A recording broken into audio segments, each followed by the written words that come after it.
BNP একাই সবকিছু দখল করতে যাচ্ছে, এরকম একটি অভিযোগ আমরা দেখতে পাচ্ছি।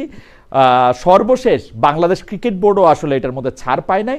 বাংলাদেশ ক্রিকেট বোর্ডকে ভেঙে দিয়ে এটাকে একটা অ্যাডহক কমিটি করা হয়েছে।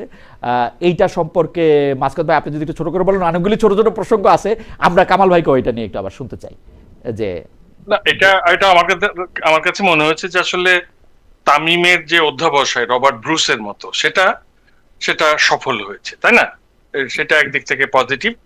আর এখানে একটা ব্যাপার হচ্ছে যে আপনারা ভারতের ক্রিকেট বোর্ড তো খুব সাকসেসফুল। সেইখানে দেখেন অমিত শাহ ছেলে জয় শাহ এটার প্রধান। আমাদের এখানে তামিম প্রধান হলেও অপ্রধান হিসেবে, মানে অন্যান্য পরিচালক যারা, তারা সবাই দেখা যাচ্ছে যে বিএনপির বিভিন্ন মন্ত্রীর বা নেতার ছেলে বা সহধর্মিনী। সুতরাং আমার কাছে মনে হয়েছে যে এটা তো খুব সুন্দর একটা পারিবারিক ক্লাবে পরিণত হলো। এটা একটা ভালো, যদি খেলাধুলায় ফলাফল দিতে পারে, মন্দ কি? আমরা একটু কামাল ভাইয়ের কাছে জানতে চাই যে কামাল, তবে মানে বিএনপি তো বিএনপির লোকই নিয়োগ দিবে, যে যাদের নিয়োগ দিচ্ছে তাদের কোথাও না কোথাও তো দিতেই হবে। এর মধ্যে তামিমকে দিছে, প্রেসিডেন্ট করছে, কি জানি, আমার কাছে মনে হয় যে তাই তো করার কথা। বিএনপি থেকে এর চেয়ে বেশি আমরা কি আশা করছিলাম? জামাতের দুইটা লোককে নিয়োগ দিতে পারতো, হয়তো দিবে, অথবা জামাতের তো বিভিন্ন রকম সিস্টেমের লোক থাকে, তো 2-4টা সিস্টেমের লোকও আছে কিনা, কারণ কমিটিটা কিন্তু আরেকটু বড়। আমরা যত জানি বিএনপির লোক দেখছি তারাই শুধু না, আরেকটু বড়। জামাতের 2জন থাকলেও বা পরে বাইর হইলে যে এরা আসলে জামাত ছিল, আমি অবাক। পরে হয়তো ওরা এসে বলবে, পরে এসে ওরা বলবে যে আমি আসলে জামাতের লোক ছিলাম। এনসিপি কে হয়তো দিবে, যাই হোক আমি জানি না। কামাল ভাই আপনি একটু বলেন। এক নম্বর কথা হলো, বিএনপি কিন্তু বলেছিল যে তারা দলীয়করণ করবে না, বলেছিল, এবং তারা প্রথম যে পরিবারকরণ করছে দলের। আমি বলি আপনাকে, আরো বলি, খালি এইটা আমি বিসিবি নিয়েই বলছি না, আমি আরো অনেক কিছু নিয়ে বলতে চাচ্ছি। দেখেন বিভিন্ন পাবলিক ইউনিভার্সিটি গুলিতে তারা কিন্তু ধামাধাম নিজেদের লোকগুলিকে ভিসি বানাই দিছে। ভিসি বানানো তো একটা নিয়ম তো আছে না? আপনি তো কোনো নিয়মও মানলেন না, দিয়ে দিলেন। আচ্ছা, আপনি এখানে যেটা করলেন, দেখেন মানুষের তো একটা ভদ্রতা আছে না? আমিনুল ইসলাম বুলবুল, উনি শেষ বয়সে এসে নিয়ে, ওনাকে একভাবে নিয়ে এসে নিয়ে বিসিবি চেয়ারম্যান বানাই দেওয়া হয়েছিল। আমিনুল ইসলাম বুলবুলের তো একটা অতীত আছে। এই ভদ্রলোক আমিনুল ইসলাম বুলবুলকে ক্রিকেটের সঙ্গে যারা মিনিমাম যাদের সম্পর্ক আছে, তারা কেউ বলতে পারবে না এটা অভদ্র মানুষ, কেউ বলতে পারবে না। নিতান্ত একজন ভদ্রলোক, আমরা তো টুকটাক সম্পর্কে জানি। উনি কালকে পর্যন্ত ছিলেন, আজকে উনি গেলেন একটা মাঠ দেখতে, মাঠ দেখে এসে নিয়ে এখানে ঢুকলেন, ঢোকার আগে শুনলেন যে উনি নাই, উনি ভদ্রলোকের মতো চলে গেলেন। ভালো কথা। কাকে কে আনলেন, কেন আনলেন, এবং এরা কারা? মানে আবার সে কিন্তু নিজের ফ্যামিলির লোকজন। ভাই শুনেন, আমি একটা কথা, মির্জা আব্বাসের ছেলে, আমির খুসরু মাহমুদ চৌধুরীর ছেলে, হ্যাঁ, আপনি তো এইগুলি আনছেন। আবার ববি হাজ্জাজের স্ত্রী, মানে এরা এক একজন এত ক্রিকেট খেলছে। সালাউদ্দিন আহমদ সাহেবের ছেলে, এরা সারা জীবনে এত ক্রিকেট খেলছে, যারা না আসলে পরে ক্রিকেটের উন্নতি আর সম্পর্কে না। কিন্তু কারণ আমি একটু দুই পয়সা ব্যারিস্টার রাসনা ইমামের সম্পর্কে দিতে চাই।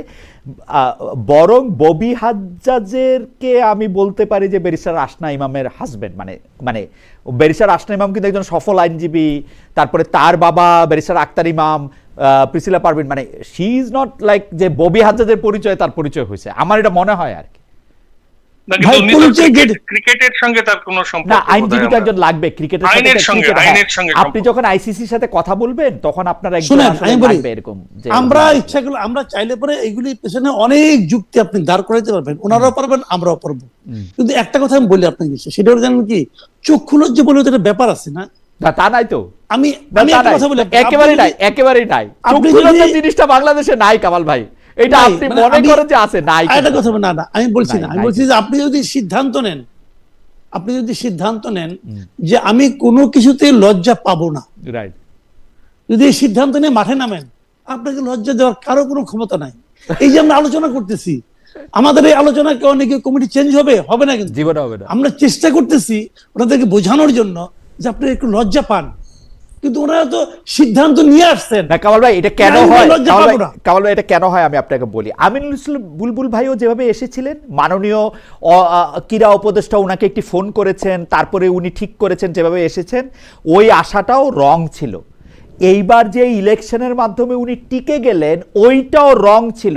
আপনি বুলবুল ভাইকে জিজ্ঞেস করেন, আমিনুল ইসলাম বুলবুল ভাই তো ভদ্রলোক মানুষ, উনি বলে দিবেন, কিন্তু উনি চেয়ারের ওয়ার্মটা অনুভব করছেন, এনজয় করছেন। উনি নিজের কাছ থেকেই উনার পথে করা দরকার ছিল এতগুলো অ্যানামালিসে। এবং আপনি যে লজ্জার কথা বললেন না, এই লজ্জাটা আমাদের কারো নাই কামাল ভাই। আপনি আশা করেন যে এটা আছে, আশা করেন যে আপনি বুলবুলের এন্ট্রিটা চিন্তা করে দেখেন, তাহলে আপনি বুঝতে পারবেন। হ্যাঁ দেখছি, হ্যাঁ, বুলবুলের এন্ট্রিটা চিন্তা করলে তাহলে আপনি বুঝতে পারবেন যে আমাদের যে আসলে লজ্জাটা যে নাই। তবুও আপনি লজ্জা হওয়ার কথাটা যেহেতু বলছেন, আমি একটু মাসকাত ভাইরে একটু 1 মিনিট একটু জিজ্ঞেস করতে চাই, মাসকাত ভাই এই ব্যাপারে আপনি কোনো কিছু বলবেন কিনা? না, ব্যাপারটা হচ্ছে যে এই যে 2024 সালে 5ই অগাস্টে আমরা দেখলাম যে আওয়ামী লীগের বিভিন্ন পদ পদবীর লোকদের জীবনটা কিরকম হয়ে গেল, তাই না? তো ওটা দেখেও তো আসলে একটা লজ্জা হওয়ার কথা আমাদের, তাই না? সমাজের অন্যান্য মানুষের, যে যারা এতদিন ওই যে ক্রিকেটের প্রেসিডেন্সিয়াল গ্যালারিতে আলো করে বসে থাকতো, আওয়ামী লীগের বিভিন্ন হোমরা চোমরা লোকেরা, বা এগুলো দেখে তো আমরা শেখার কথা ছিল, কিন্তু তাও কেন শিখলাম না আমরা? কেন একই পথে গেলাম? মানে এত কাছের একটা স্মৃতি, তাই না? দেখেন, তাও কিন্তু এটা আমাদেরকে শেখাতে পারছে না। কাজেই আর কি বলবো এই ব্যাপারে।